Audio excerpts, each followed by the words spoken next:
నమస్తే హేమ గారు, ఇప్పుడు ఏంటి ట్రంప్ ఉత్తర్వుల సారాంశం? ఎప్పటి నుంచో దొరుకుతుంది. ఇప్పుడే కాకుండా ట్రంప్ గారు ఇంతకుముందు అడ్మినిస్ట్రేషన్ లో ఉన్నప్పుడు కూడా H1B హై స్కిల్డ్ వర్కర్స్ దాని గురించి చాలా రూల్స్ స్ట్రిక్ట్ చేయడం జరిగిందనమాట అండి. అప్పుడు H1B బ్యాన్ చేద్దామని కూడా ఒక ప్రపోజల్ తీసుకొస్తే ఆ రోజు కోర్టు ద్వారా మళ్ళీ ఫేవర్ గా రావడం కానీ పబ్లిక్ ఫేవర్ గా రావడం కానీ జరిగింది. ఈసారి H1B క్యాన్సిలేషన్ అనేది కాకుండా H1Bకి ఫీజులు పెంచుదామని, H1B పీపుల్ వర్క్ చేయాలంటే ఎక్కువ డబ్బులు కట్టాలి, ఆ డబ్బులు కడితే ఆ డబ్బులతో మేము యుఎస్ డెప్ట్ క్లియర్ చేయడానికి టారిఫ్లకి ఎడిషనల్ గా ఇది కూడా యాడ్ అవుతుందనే ఉద్దేశంతో వాళ్ళు కొత్త ప్రపోజల్స్ తీసుకొచ్చారు. ఆ కొత్త ప్రపోజల్స్ తీసుకురావడం వల్ల యుఎస్ లో ఉన్న పీపుల్కి కానీ కొత్తగా వచ్చే వాళ్ళకి కానీ అమెరికా కాలం అనేది కొంచెం కష్టమైపోయే సిచ్యువేషన్ లో ఉంటుంది. అంతేకాకుండా ఇండియాకి అమెరికా కూడా దూరం పెరిగిపోయేటట్టుందండి. అలాగే మాలాంటి స్మాల్ బిజినెస్ చేసుకునే వాళ్ళు, ఐటీ బిజినెస్ చేసుకునే వాళ్ళకి మాకు ఇప్పుడు పెంచిన $100K కట్టాలి, $1,00,000 కట్టాలి H1B అనే దానికి ఆ సిచ్యువేషన్ లో మేము లేవన్నమాట అండి. So our businesses is going to be die అనమాట అండి. మా బిజినెసెస్ గోయింగ్ ఫర్ ఉండకపోవచ్చు. ఓకే, ఇప్పుడు మనతో పాటు రాహుల్ ఉన్నారండి, యుఎస్ అటార్నీ. అయితే ఏంటంటున్నారంటే అక్కడ కోర్టులో సవాల్ చేసే అవకాశం చాలా ఎక్కువగానే ఉంది, కొంచెం రిలీఫ్ కూడా పొందే ఛాన్సెస్ ఏమైనా ఉంటాయంటారా? అంటే సార్ ఇక్కడ మీకు చెప్పగలిగేది ఏంటంటే ఇది ఎగ్జిక్యూటివ్ ఆర్డర్ ఆయన సైన్ చేశారనమాట అండి. ఇది ఎగ్జిక్యూటివ్ ఆర్డర్ సైన్ చేస్తే మనం ఫెడరల్ కోర్టులోకి వెళ్తే అది ఎంతవరకు అవుతుంది అనేది కొంచెం టైం అనేది. అంతేకాకుండా పోయినసారి కూడా ఇలాంటి సిచ్యువేషన్ వచ్చినప్పుడు ఆ కేసు డీల్ చేసి ఆ case of course Rahul Reddy గారు వీళ్ళందరూ కూడా చాలా హెల్ప్ చేశారన్నమాట కమ్యూనిటీకి. ఆయన ఇప్పుడు హెల్ప్ చేస్తారన్నమాట ఆ లా ఫామ్ నుంచి. అది అంతా క్లియర్ అవుతానికి 6 months ఫైన్ పెట్టిందండి ఆ రోజు. ఈ రోజు ఇది ఎగ్జిక్యూటివ్ ఆర్డర్ లాగా వచ్చేసరికి ఇది H1Bని క్యాన్సిల్ చేయట్లేదు, బ్యాన్ చేయట్లేదు, బట్ దానికి అడిషనల్ గా ఫీజులు పెంచుతారు. ఫీజులు పెంచడానికి ఏ కోర్టు కూడా దానికి కాదు అని చెప్పడానికి ఛాన్సెస్ లేవన్నమాట అండి. ఎందుకంటే పోయినసారి కూడా మామూలుగా 2400 దగ్గర నుంచి 6500 తర్వాత ఇంకా పెంచడం, ప్రీమియం ప్రాసెస్ పెంచడం, ఈ రేట్లు పెంచినా సరే మన కోర్టులోకి వెళ్ళినా కానీ బట్ ఎక్కడ కూడా ఇది అవ్వలేదు అనమాట అండి. H1Bని క్యాన్సిల్ చేయట్లేదు, కాకపోతే మనకు అందనంత స్థాయిలో ఫీజులు అడుగుతున్నారు అనమాట అండి. So I don't know sir, కోర్టుకి సార్ రాహుల్ గారు దశాబ్దాల నుంచి కంపెనీ ఓనర్ అండి. చాలా మంది H1B ఫైల్ చేసిండ్రు. మీరు $4,000 కూడా ఫీజు ఎక్కువైనా కూడా H1B ఫైల్ చేసిండ్రు. ఇప్పుడు $1,00,000 ఎక్కువ కట్టి మీరు ఎవరన్నా ఒకరు తీసుకురావాలన్న ఆలోచన వస్తుందా అండి మీకు? అసలు highly impossible sir, highly impossible. Okay, ఇప్పుడు ఎందుకంటే మనకి ఎవరో హార్వర్డ్ లోతర్నిక్ ఆయన United states secretary of commerce ఆయన చెప్పిన దాని ప్రకారం ఎవ్రీ ఇయర్ $100K అంటున్నారండి. ఒక H1B ఎంప్లాయీకి శాలరీ LCA ప్రకారం నేను ఒక 120K పే చేస్తుంటే ఇన్ అడిషనల్ గా ప్రతి ఇయర్ కూడా $100K పే చేయమంటున్నారు. అంటే $100K పే చేసి మళ్ళీ 120K పే చేసి, సో మా కంపెనీస్ మార్జిన్స్ ఉండవు అనమాట అండి. అంటే ఇప్పుడు కామర్స్ సెక్రటరీ గారు చెప్పింది ఏంటంటే ప్రతి ఏడాది 100K అన్నాడు, కానీ ప్రెసిడెన్షియల్ ప్రొక్లమేషన్ కి వచ్చేటప్పుడు అట్లా పెట్టలేదు వాళ్ళు. ఓన్లీ కొత్త H1Bs ఇండియా నుంచి తీసుకొచ్చేటప్పుడే అని చెప్పిండ్రు. ఇప్పుడు మీరు H1B ఎక్స్టెన్షన్స్ అప్పుడు కూడా వాటికి 100K వర్తించదు ప్రెసిడెన్షియల్ ప్రొక్లమేషన్ ప్రకారం. వాళ్ళు ప్రెస్ స్టేట్మెంట్ లో చెప్తున్నారు, నేను విన్నా, కానీ ప్రెసిడెన్షియల్ ప్రొక్లమేషన్ లేదండి. రాహుల్ గారు, ఈ ఆర్డర్స్ పై టోటల్ గా క్లారిటీ ఎప్పటి వరకు వస్తుందంటారు?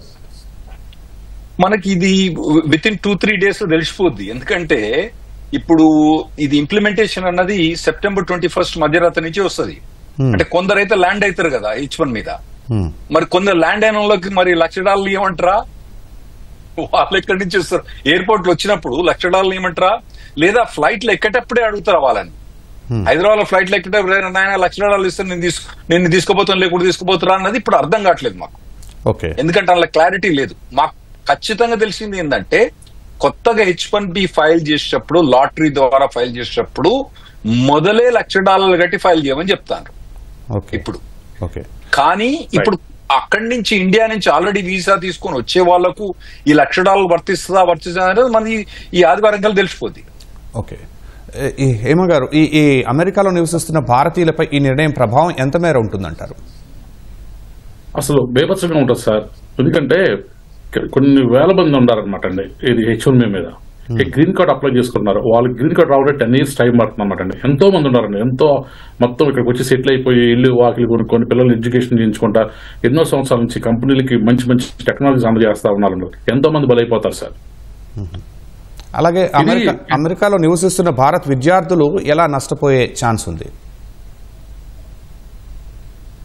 అసలు ఫ్రెష్ గా చేసే విద్యార్థుల కన్నా సార్ ఆల్రెడీ ఎక్స్పీరియన్స్ ఉన్న people, talented people, they build the technology అనమాట, దే బిల్డ్ ద సాఫ్ట్వేర్ అనమాట, దే బిల్డ్ ద కోడింగ్ చేసేవాళ్ళు అనమాట అండి.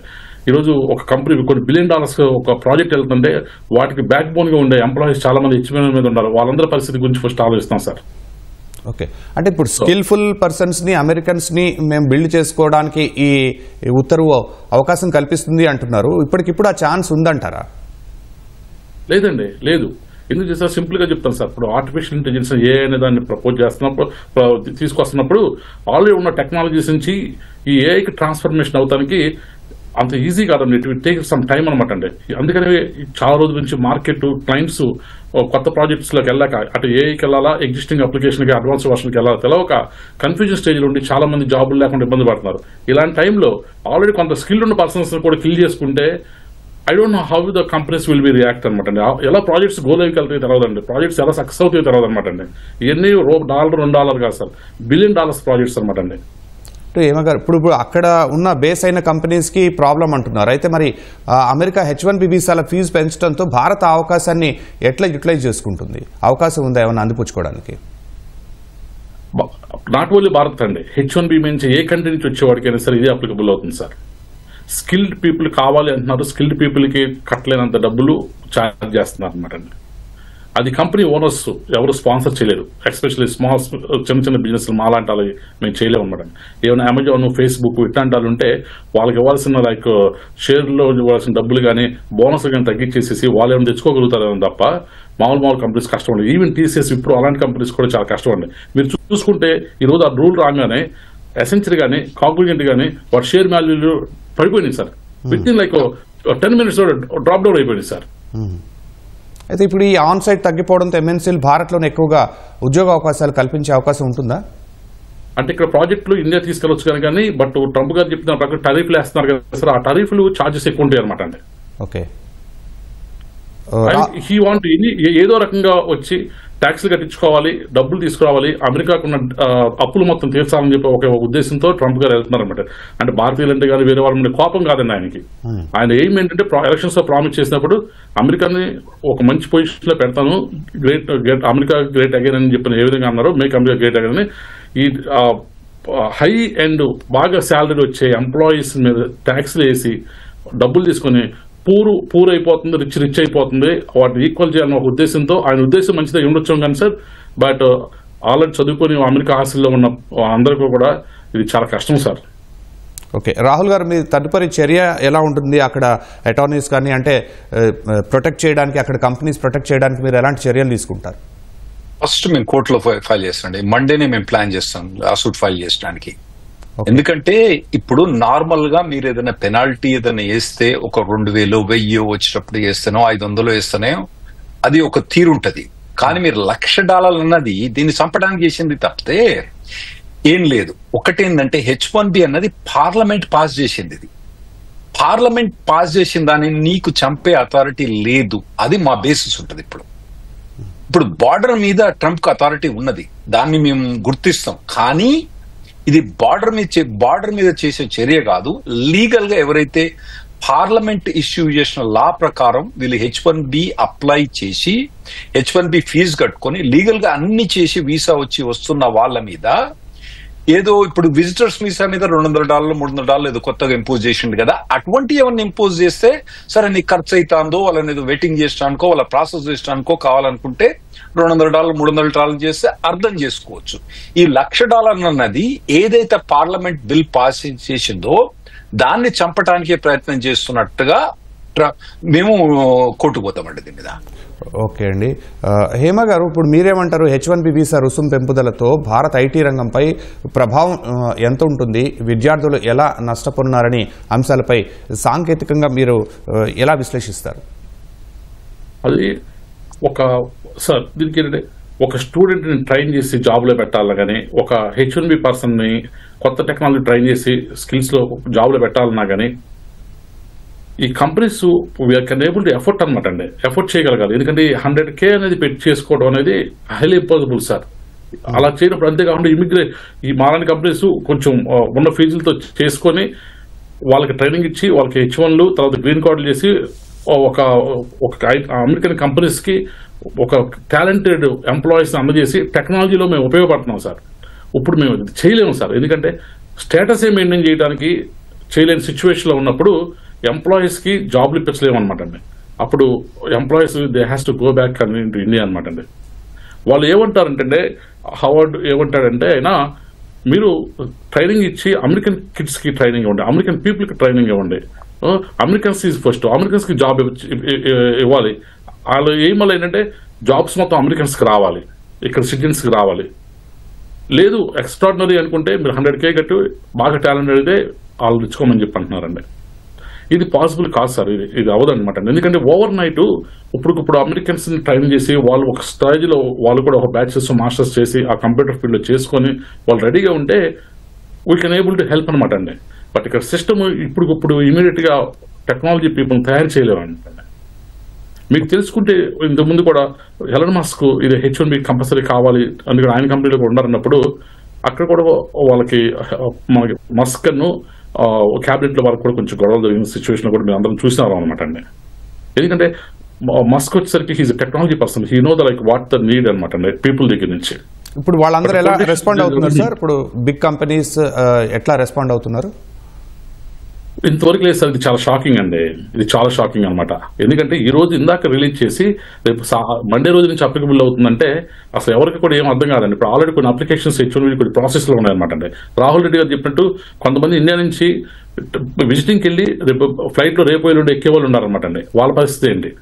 అసలు కనీసం కొంచెం టైం కూడా ఇవ్వలేదు సార్. ఓకే రాహుల్ గారు, చాలా ఇంపాక్ట్ అవుతుందండి. Welcome back.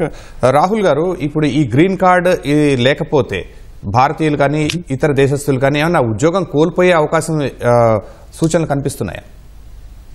అవునండి, ఇప్పుడు చాలా కంపెనీస్ కూడా H1 మీద హైర్ చేయాలంటే ట్రంప్ వచ్చిన కాంచి భయపడడం మొదలుపెట్టిందండి. గ్రీన్ కార్డ్ లేని వాళ్ళు H1 మీద ఉన్న వాళ్ళు కానీ F1 మీద నుంచి H1 మీద పోయే వాళ్ళ కానీ ఈ ట్రంప్ పెట్టే రిస్ట్రిక్షన్స్ వీటితోటి ఎందుకు ఇవ్వాలని చాలా మందిని హైర్ చేయకుండా అవుతుందండి. ఇంకోటి ఏంటంటే అబ్జర్వ్ చేసింది, ఈ 15-20 ఏళ్ల నుంచి టెక్నాలజీ రెవల్యూషన్ ఏదైతే ఉందో అంత రెవల్యూషన్ అయ్యి ఎకానమీని ఇంత మంచిగా తీసుకొచ్చిన కంపెనీస్ అనే టెక్ కంపెనీస్. ఇప్పుడు S&P 500 లా టాప్ 20 కంపెనీస్ లో దాదాపుగా 16-17 కంపెనీస్ టెక్ కంపెనీసే అండి. టాప్ కంపెనీ ఎన్విడియా కానివ్వండి, మైక్రోసాఫ్ట్, గూగుల్, ఇవన్నీ పెద్ద కంపెనీస్. వీటిని ఇంత మంచి నడుస్తున్నప్పుడు అతను వాటిని పోయి మెస్ చేయడం అన్నది చాలా తప్పు పని ట్రంప్ చేసినారు. ఓకే రాహుల్ గారు, మనం టోటల్ గా సినారీని ఎట్లా అర్థం చేసుకోవచ్చు కంక్లూడ్ చేస్తూ? ట్రంప్ అతను యాంటీ ఇమిగ్రేషన్ పాలసీని ప్లాట్ఫామ్ మీద గెలిచిండు. అతను యాంటీ ఇమిగ్రేషన్ పాలసీస్ తీసుకొస్తున్నాడని మనకు మొదటి నుంచి తెలుసు, కానీ ఇంత విపరీతమైన పాలసీస్ తీసుకొస్తాడు మాత్రం అనుకోలేదు. ఇప్పుడు వీటిని మనం కోర్టులపై ఫైట్ చేయాలి. పార్లమెంట్ లో ఏది కూడా తీసుకుపోతున్నాడు, ఎన్ని ఎగ్జిక్యూటివ్ ఆర్డర్ నుంచే వస్తుంది. పార్లమెంట్ లో అతనికి కావాల్సిన మెజార్టీ లేదు, అక్కడ పోయి పాస్ చేస్తున్నాడు అన్ని బిల్స్ అన్ని. కాకపోతే ఇవన్నీ కూడా ఎగ్జిక్యూటివ్ ఆర్డర్స్ తోటి చేస్తుండు కాబట్టి వీటిని కోర్టులో ఛాలెంజ్ చేయడమే మంచిది. ఇప్పుడు బర్త్ రైట్ సిటిజన్షిప్ తీసేసినారు, వాటిని కోర్టులో ఛాలెంజ్ చేసినాం. అది సరే, ఇప్పుడు సుప్రీంకోర్టులో హియరింగ్ ఉంది, దీన్ని కూడా ఛాలెంజ్ చేస్తాం, ఇక కోర్టులే తెలుసుకోవాల్సి ఉంటుంది. ఓకే హేమ గారు, అట్లాగే మీరు చెప్పండి, ఈ ట్రంప్ గోల్డ్ కార్డ్ ఇది ఎట్లా సక్సెస్ఫుల్ అయ్యే ఛాన్స్ ఉందా? Yes sir, good point sir. యాక్చువల్గా ఆయన ఎంతసేపు ఒక రాజకీయ నాయకుడు, ఆయనకి ఈ దేశం బాగుండాలని చెప్పేసి ట్రంప్ గారు అనుకోవడంలో తప్పు లేదనమాట అండి. ఆయన అదే కాన్సెప్ట్ లో వచ్చాడు, గెలిచాడు కూడా అనమాట అండి. కానీ ఇంపాక్ట్ ఎక్కువ మనకు పడుతుంది అనమాట అండి అది. ఎందుకంటే ఆయన ఫస్ట్ EB-5 లాస్ట్ టైం ఉన్నప్పుడు EB-5 పెట్టాడు అనమాట. EB-5 కేటగిరీ అని, అది 800K కడితే కనుక మనం ఇన్వెస్ట్మెంట్ చేసుకుంటే గ్రీన్ కార్డ్ వస్తుంది అనమాట అండి 3 years లో. తర్వాత ట్రంప్ గోల్డ్ కార్డ్ అని ఒకటి పెట్టారు అనమాట అండి. అదేంటి 5 million చెప్తే కడితే కనుక ఇమీడియట్ గా గ్రీన్ కార్డ్ వచ్చేటట్టు, బాగా డబ్బున్న వాళ్ళు అవుట్ సైడ్ వాళ్ళు బిజినెస్ పీపుల్ పెట్టుకోగలుగుతారని. ఇప్పుడు ఈయన ఏం చెప్తున్నారంటే, ఈ రోజు నేను వాళ్ళు చెప్పిన దాని ప్రకారం మాకు అర్థమైన దాంట్లో డాక్యుమెంటేషన్ దాని ప్రకారం చూసుకుంటే $1 million కనుక కడితే మీకు గ్రీన్ కార్డ్ ఇచ్చేస్తామంటున్నాడు. ఆ $1 million మీరు ఎలా తెచ్చుకోవచ్చు అంటున్నాడు. ఎలాగూ మీరు ఉన్న ఇల్లు అమ్మేసుకొని మీరు 1 మిలియన్ కడతారా, లేకపోతే బ్యాంక్ నుంచి లోన్ తెచ్చుకుంటారా, ఎలా అయినా సరే కానీ $1 మిలియన్ కడితే మీకు గ్రీన్ కార్డు ఇచ్చేస్తా ఉన్నాడు. అంటే H1B పీపుల్ అందరూ కూడా ఈ రోజు ఒక 10 సంవత్సరాల నుంచి 5 సంవత్సరాల నుంచి ఉన్న వాళ్ళు కొంత బ్యాంకులో కొంత అమౌంట్ ఉండి, కొంత సేవింగ్స్ ఉండి, ఇంకెక్కడ బారో చేసుకుని 1 మిలియన్ కడితే గ్రీన్ కార్డు ఇచ్చేస్తున్నారు అనమాట అండి. ఆయనకు కావాల్సిందండి డబ్బు కావాలా, నాకు డబ్బు కావాలి, ఎందుకంటే కంట్రీ అప్పుల్లో ఉంది, దాన్ని అప్పులు తీర్చాలా. నేను ఆ మాటతోనే నేను ప్రెసిడెన్సీ నన్ను గెలిపించారు అమెరికన్ పీపుల్. సో మీరందరూ బాగా సంపాదించుకునే వాళ్ళు మీరు ఈ విధంగా డబ్బులు కట్టి గ్రీన్ కార్డు తీసుకోమని చెప్పి అంటున్నారండి. అయితే కొంతమంది వరకు అది పని చేయగలుగుతారు. అంటే జస్ట్ అమెరికా వచ్చిన 3 years 4 years వచ్చిన వాళ్ళందరూ కూడా $1 మిలియన్ కట్టలేరండి. ఓకే, సో ఒకటి సార్ ఒకటైతే చెప్పగలుగుతారు. రాహుల్ గారు మీరు ఇంటరాక్ట్ అవ్వండి. ఇప్పుడు ఒక ప్రాబ్లం ఏంటంటే $100,000 కట్టుడు ఎట్లా చెప్పిండంటే, ఈ ప్రెసిడెన్షియల్ ప్రొక్లమేషన్ ప్రకారం ఏంటంటే మేము H1B ఫైల్ చేయకముందే ఈ $1,00,000 కట్టాలి. కట్టిన తర్వాత ఆ H1B అప్రూవ్ కాకపోతే మరి $1,00,000 ఏమైతాయి, వాటి గురించి ఏం చెప్పట్లేదు. ఇంకోటి హేమ గారు చెప్పింది ఏంటంటే $1 మిలియన్ కట్టంగానే గ్రీన్ కార్డ్ ఇస్తా అని అంటున్నాడు అన్నాడు. అది ప్రెసిడెన్షియల్ ప్రొక్లమేషన్ చూస్తే క్లియర్ గా చదివితే ఏముందంటే మీరు $1 మిలియన్ అంటే $10 లక్షల అంటే దాదాపుగా 8 నుంచి 9 కోట్ల మధ్యలో కట్టి అన్కండిషనల్ డొనేషన్ చేసిన తర్వాత అందులో మళ్ళా కూడా పోయి మళ్ళీ EB2 లైన్లో నిల్చోవాలి. మళ్ళీ ఆ EB2 లైన్ ఎంత ఉంది, 12 ఏళ్ళు 13 ఏళ్ళు ఉంది. EB2 EB1 లైన్లో నిల్చోవాలి. సో అది $1,00,000 కట్టినంత మాత్రం మనకి ఇస్తారని కూడా గ్యారంటీ లేదు, అన్కండిషనల్. మళ్ళీ అందులో ఏమన్నా అయ్యి ఆ EB1 EB2 ఇయ్యలేదు అనుకోండి, ఆ $1,00,000 పోతాయి, ఈ గ్రీన్ కార్డ్ పోతుంది మనకు. ఓకే, సో ఈ నమ్మేటట్టు లేదు ట్రంప్ అడ్మినిస్ట్రేషన్. హేమ గారు మేము కట్ చేసినండి, సారీ. రైట్, హేమ గారు లాస్ట్ మీరు చెప్పండి. ఒకవైపు సుంకాలతో ఇబ్బంది పెడుతున్నారు ట్రంప్, ఇలాగా తాజా H1B వీసా దరఖాస్తుదారులపై బాంబు పేల్చడాన్ని, ఈ గోల్డ్ కార్డ్ని, టోటల్ సినారియోని ఎట్లా చూడొచ్చు అంటారు? సార్ ఒకటి చెప్తాను సార్, ఇప్పటి నుంచో మా మనసులో ఉండేది ఒకటే అండి. రాజకీయ నాయకుడు ప్రజలకు కావాల్సినాడు, కానీ ఒక చదువుకున్న రాజకీయ నాయకుడు, టెక్నాలజీ తెలిసిన నాయకుడు, ఆ క్యాబినెట్ లో ఆ టెక్నాలజీ సంబంధించిన ఆయన ఉంటే గనక వాళ్ళు ఎన్ని అర్థం చేసుకుంటారు సార్. పొలిటీషియన్స్ జనరల్ పీపుల్ గురించి ఆలోచిస్తున్నారు, కానీ ఒక టెక్నాలజీ పీపుల్ వాళ్ళ ఏరియా ఆఫ్ ద ఎక్స్పర్టైజ్, వాళ్ళ ఏరియా ఆఫ్ ద ఇబ్బందుల గురించి వాళ్ళు ఆలోచించట్లేదు సార్. రాజకీయ నాయకుడు చదువుకున్నాడు అయి ఉండాలి, అది కూడా ఆ క్యాబినెట్ ఉన్నాడు, ఆ ఫీల్డ్ లో ఉన్నాడు ఉండాలనే డిసిషన్ తీసుకునేటప్పుడు. ఇవన్నీ లేకపోవడం వల్ల ఇక్కడే కాదు, ప్రపంచంలో ఎక్కడ కూడా ప్రతిసారి జరుగుతుందా కూడా అదే జరుగుతుంది అనమాట. సార్ ఒకటి చెప్తాను సార్, మస్క్ పీకేశారు. అవునండి, పీకేశారు అతను. సార్ నేను ఒకటి చెప్తాను సార్, ఇది పొలిటికల్ గా కాదు, బట్ ఒకటైనా చెప్పగలుగుతాను. మేమందరం కూడా ఆ రోజు Y2K టైంలోనూ చంద్రబాబు గారు చూపించిన దారి ప్రకారం మేము అమెరికా వచ్చిన వ్యక్తులు, మేము అలా లబ్ధి పొందిన వాళ్ళం అనమాట అండి. కుటుంబాల మా వల్ల బాగుపడినాయి అన్నీ అయినాయి అనమాట అండి. అయితే ఇక్కడ ఏంటంటే ఆ రోజు చంద్రబాబు నాయుడు 1998లోనే ఆ రోజు అమెరికా వచ్చి న్యూయార్క్ స్ట్రీట్ లో ఉండి పెట్టుబడిదారు కోసం వచ్చి మైక్రోసాఫ్ట్, వరాకులు అవన్నీ కూడా తీసుకొచ్చి హైదరాబాద్ లో పెడతాం వల్ల ఇన్వెస్టర్లు రావడం వల్ల ఆ రోజు ఆంధ్రప్రదేశ్ డెవలప్ అయింది. ట్రంప్ అని ఆయన ఈ రోజు మాకు ఇన్వెస్టర్లు కావాలని చెప్పి వేరే దేశం వాళ్ళు అందరిని అడుగుతున్నాడు అండి. ఇవన్నీ కూడా ఇన్వెస్ట్ చేయండి మా కంపెనీలోనే. బాబు గారు విజన్ ఏంటంటే ఆయన ఒక నాయకుడి గురించి చెప్తున్నాను, ఆయన రాజకీయ నాయకుడు. ఏం సార్ క్లోజ్ చేద్దాం సార్, ముగించండి. ఓకే, ధన్యవాదాలు హేమ గారు. కంక్లూజన్ ఒకటే సార్, చదువుకున్నవాడు రాజకీయాల్లో ఉండి ఆ ఏరియాలో కనుక నాలెడ్జ్ ఉన్నాడైతే తప్ప ఇలాంటి ప్రాబ్లమ్స్ వస్తానే ఉంటాయి సార్ ప్రజాస్వామ్యంలో. ఓకే, ధన్యవాదాలు హేమ గారు. అలాగే రాహుల్ గారు చర్చలో పార్టిసిపేట్ చేసినందుకు ధన్యవాదాలు.